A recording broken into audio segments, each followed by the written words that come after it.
Halo semuanya, perkenalkan saya Mr. Ulisya Syanipar dengan NPM C1C0230044 dan rekan saya. Perkenalkan, nama saya Audia Putri Salonia dengan NPM C1C0230061. Jadi kami di sini sebagai kelompok 11 akan menjelaskan materi mengenai akuntansi keuangan 3, yaitu tentang akuntansi imbalan kerja. Itu akuntansi imbalan kerja. Akuntansi imbalan kerja merupakan komponen penting dari entitas biaya, khususnya pada sektor jasa. Pada PSAK nomor 219 mengatur tentang pelakuan akuntansi dan pengungkapan imbalan kerja untuk pekerja. Imbalan kerja yang diberikan oleh suatu entitas kepada pekerja yang diatur tidak sebatas rencana pensiun saja, tetapi meliputi upah, gaji, iuran jaminan sosial, cuti sakit, cuti tahunan, pembagian laba ataupun bonus, sampai hingga dengan imbalan terminasi kontrak kerja. Ruang lingkup dari akuntansi imbalan kerja imbalan kerja adalah seluruh bentuk imbalan yang diberikan suatu entitas dalam pertukaran atas jasa yang diberikan oleh pekerja atau untuk pemutusan kontrak kerja.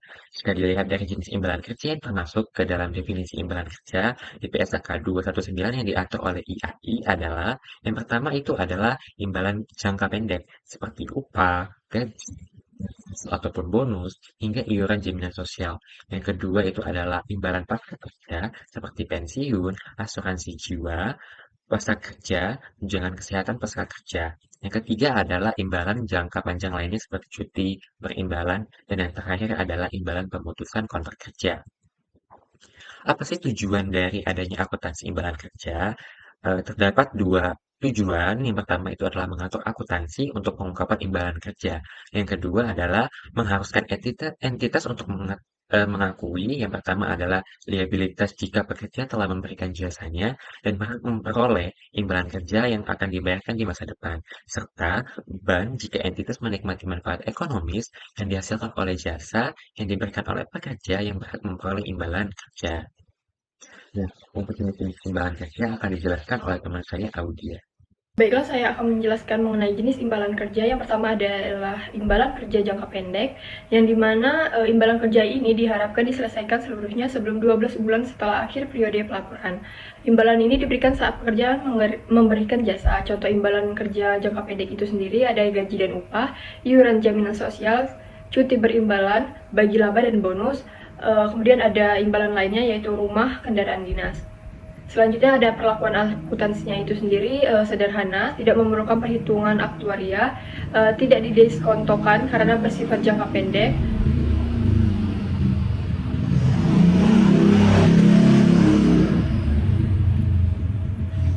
Diakui sebagai beban, kecuali jika dikapitalisasi sesuai PSAK 202 dan PSAK 216. Jika imbalan yang terutang, maka diakui sebagai liabilitas. Kemudian ada pengakuan dan pengukuhan liabilitas jangka pendek itu sendiri diakui saat kerja telah memberikan jasa. Liabilitas jangka pendek terdiri dari liabilitas setelah dikurangi yang telah dibayar, beban dibayar di muka jika terjadi kelebihan pembayaran. Yang kedua ada beban atau pernyataan lain yang membolehkan sebagai biaya perolehan. Kemudian ada cuti berimbalan jangka pendek. Cuti yang boleh diakumulasikan yaitu diakui pada saat pekerja memberikan jasa. Yang kedua ada cuti yang tidak boleh diakumulasi yaitu diakui saat cuti terjadi. Selanjutnya ada pesangon, yaitu imbalan terutang akibat pemutusan kontrak kerja atau PKK, baik karena keputusan perusahaan itu sendiri maupun keputusan karyawan atau sukarela. Perlakuan akuntansinya yaitu diakui sebagai liabilitas dan beban pada tanggal lebih awal antara yang pertama tawaran imbalan tidak dapat ditarik kembali, yang kedua biaya restrukturisasi telah diakui sesuai PSAK 57. Pengukuran itu sama dengan imbalan kerja jangka pendek atau tak terdiskonto kecuali jatuh tempo lebih dari 12 bulan. Hanya terkait jasa yang telah diberikan, bukan untuk jasa masa depan. Yang ketiga ada imbalan pasca kerja, yaitu imbalan kerja yang diberikan setelah masa kerjanya itu selesai. Ada jenis programnya yaitu program iuran pasti, dan yang kedua ada program imbalan pasti yang akan dijelaskan di materi selanjutnya.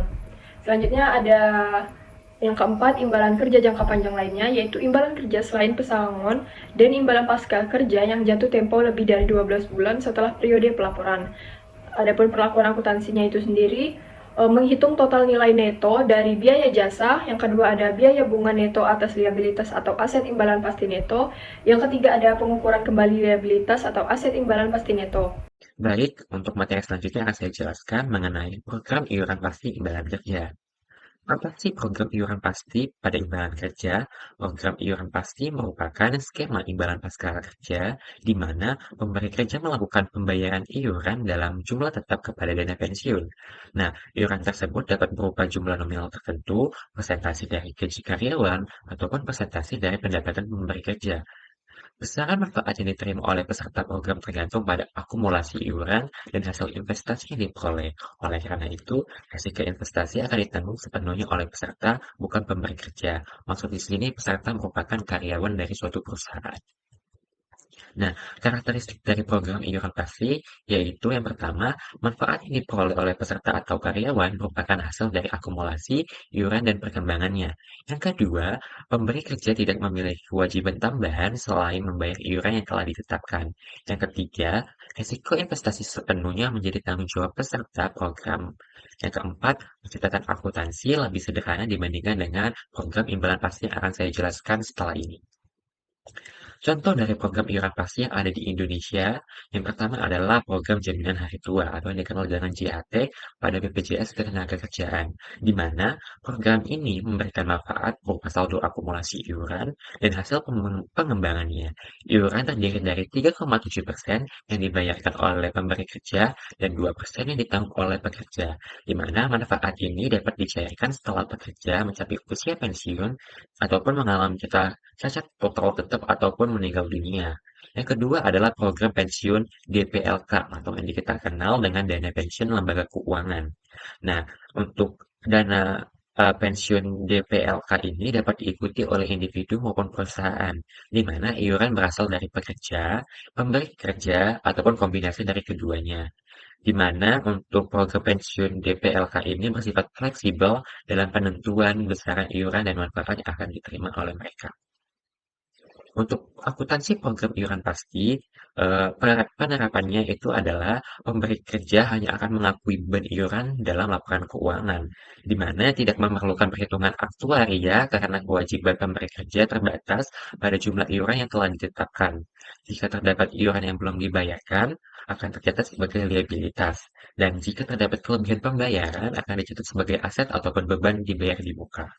Nah, untuk contoh akuntansi program iuran pasti, entitas A memiliki 100 pekerja dan membayar iuran sebesar 10 juta per tahun. Hak atas manfaat baru diberikan setelah pekerja itu bekerja selama 3 tahun, atau yang dikenal dengan vesting period. Nah, jika pekerja mengundurkan diri sebelum mencapai masa vesting, iuran yang telah dibayarkan dapat dikembalikan kepada perusahaan. Nah, pada tahun ketiga, 20 pekerja mengundurkan diri sebelum pencapaian masa vesting, sehingga perusahaan memperoleh pengembalian dana sebesar 4 juta.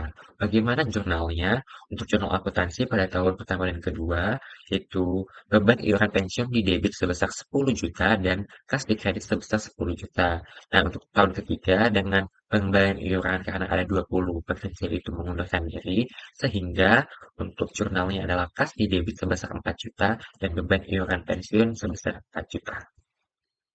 Selanjutnya saya akan membahas mengenai program imbalan pasti tentang imbalan kerja. Nah, untuk program imbalan pasti ini definisinya merupakan program manfaat karyawan di mana perusahaan menjamin jumlah manfaat tertentu yang akan diterima karyawan setelah pensiun. Manfaat yang akan diterima dihitung berdasarkan faktor seperti gaji, gaji terakhir, masa kerja, formula yang telah ditentukan dalam kebijakan perusahaan. Jadi ini tergantung dengan bagaimana kebijakan perusahaan menentukan eh, formulanya. Berbeda dengan program iuran pasti, dalam program ini risiko aktuaria dan investasi akan ditanggung oleh perusahaan. Jika aset program tidak cukup untuk memenuhi kewajiban, maka perusahaan harus menanggung selisihnya. Bagaimana pengukuran kewajiban dalam imbalan pasti?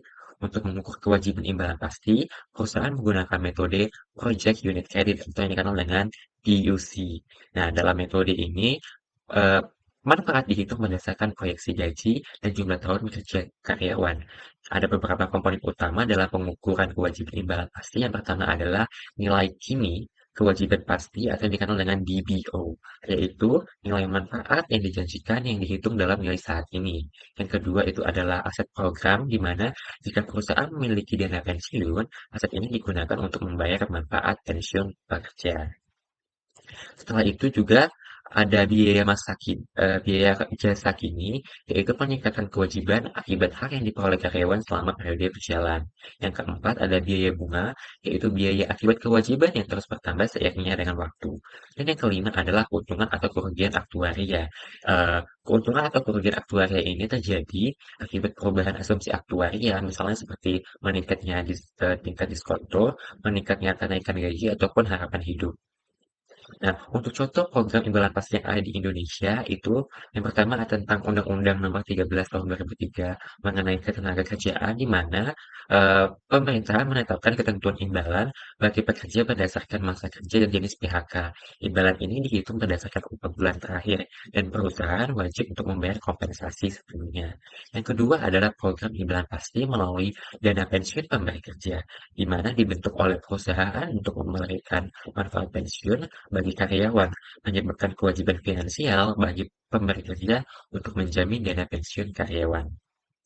Nah, di sini terdapat definisi-definisi terkait dengan imbalan pasti. Yang pertama adalah nilai kini kewajiban imbalan pasti, yaitu nilai kini dari pembayaran masa depan untuk menyelesaikan kewajiban atas jasa pekerja.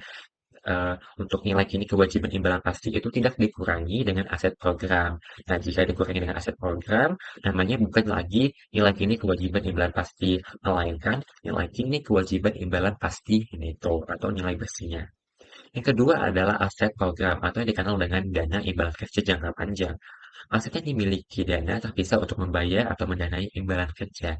Tidak bisa digunakan untuk membayar utang entitas pelapor. Nah, biasanya bisa dikembalikan aset program ini ke entitas pelapor jika aset mencukupi atau untuk mengganti imbalan kerja yang telah dibayarkan. Yang ketiga tentang biaya jasa. Biaya jasa ini dibagi dengan beberapa kelompok. Yang pertama adalah biaya jasa kini yang dikenal dengan kenaikan nilai kini kewajiban imbalan pasti akibat jasa bekerja saat ini.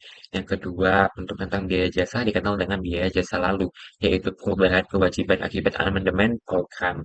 Yang ketiga tentang keunggulan dan kerugian penyelesaian, yaitu selisih antara nilai kini kewajiban dengan harga penyelesaiannya. Yang keempat tentang bunga neto atas liabilitas atau aset imbalan pasti neto.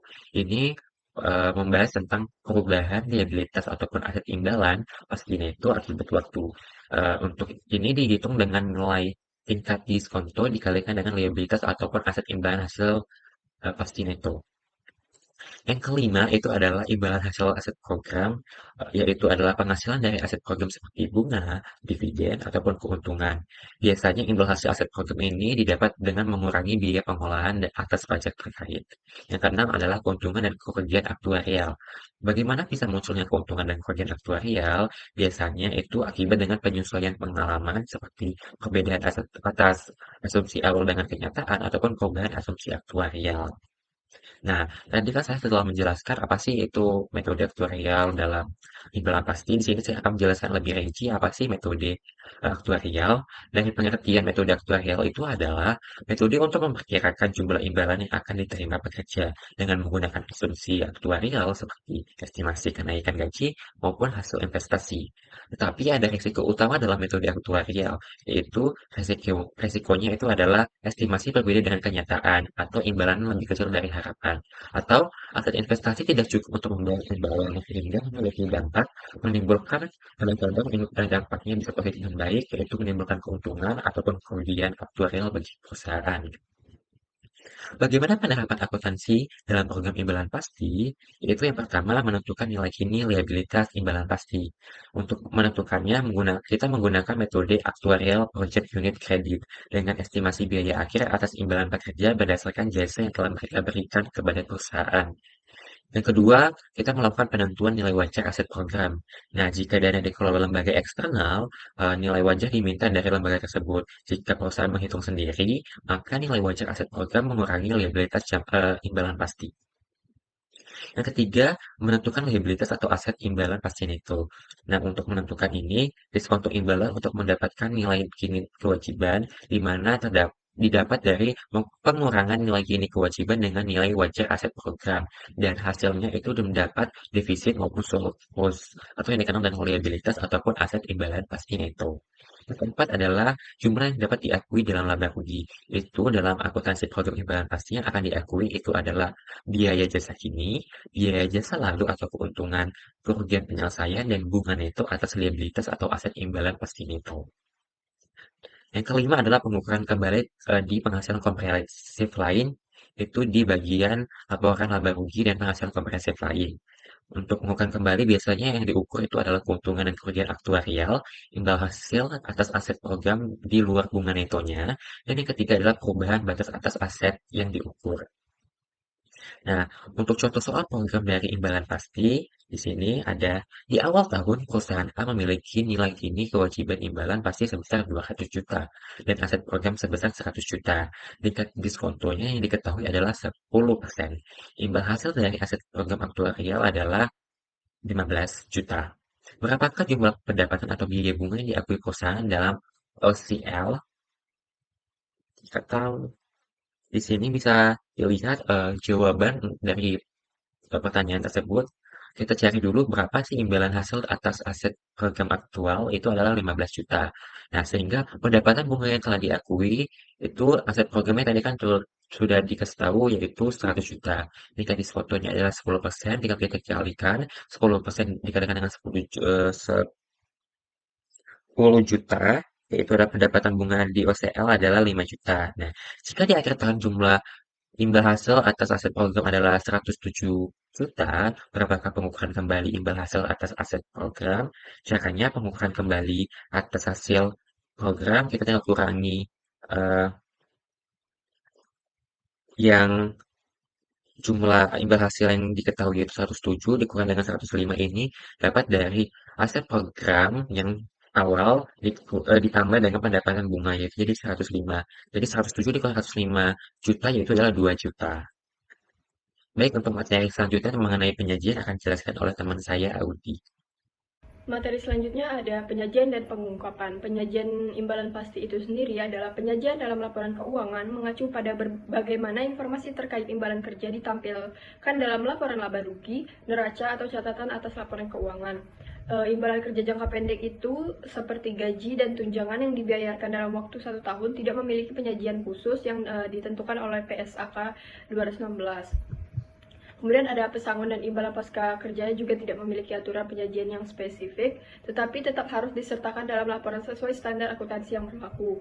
Penyajian ini sering kali diklasifikasikan sebagai bagian dari kewajiban atau provisi lainnya, sesuai dengan PSAK 237 yang mengatur tentang liabilitas dan provisi dalam laporan keuangan. Kemudian ada pengungkapan, yang mana pengungkapan imbalan pasti ini mengacu pada informasi tambahan yang perlu disertakan dalam laporan keuangan agar pengguna laporan dapat memahami lebih lanjut mengenai imbalan kerja yang diberikan oleh perusahaan. Adapun beberapa hal yang harus diungkapkan menurut PSAK 219, yaitu gambar umum program, menjelaskan jenis program imbalan pasti yang dimiliki perusahaan seperti program pensiun atau tunjangan pasca kerja. Yang kedua ada kebijakan akuntansi yang dimana bagaimana perusahaan ini mencatat dan mengakui biaya imbalan kerja dalam laporan keuangannya. Yang ketiga ada keuntungan dan kerugian aktuarial, yaitu penyajian dampak perubahan asumsi aktuarial, misalnya umur pensiun, tingkat kenaikan gaji, atau tingkat diskonto. Yang keempat yaitu rekonsiliasi saldo awal dan akhir, yaitu mengungkapkan perubahan saldo NKKIP, yaitu nilai kini kewajiban imbalan pasti, dan NWAP, yaitu nilai wajar aset program. Yang terakhir ada transaksi dengan pihak terkait, yaitu berdasarkan PSAK 224, perusahaan juga harus mengungkapkan jika ada transaksi dengan pihak-pihak terkait dalam program imbalan pasca kerja, terutama untuk manajemen kunci. Kemudian dengan adanya pengungkapan ini, investor, auditor, dan pemangku kepentingan lainnya dapat memahami dampak finansial dari program imbalan pasti yang dimiliki perusahaan dan bagaimana hal tersebut mempengaruhi posisi keuangan perusahaan. Baiklah, segitu saja materi dari kami. Terima kasih. Wassalamualaikum warahmatullahi wabarakatuh.